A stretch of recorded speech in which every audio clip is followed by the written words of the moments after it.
tornar a confraternitzar amb la veïna, no amb la que crida com una posseïda.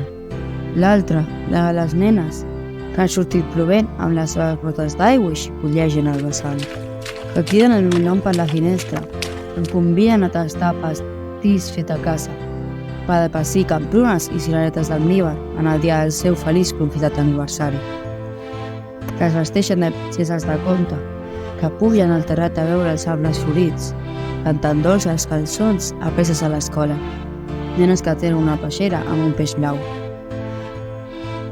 Com vola la imaginació dins del seu caparró, com l'oreneta que pica a la porta del seu niu, primavera anhelada a la mateixa petita estada. Tornarà tot a ser on sempre ha estat. Vull sortir de mai sola.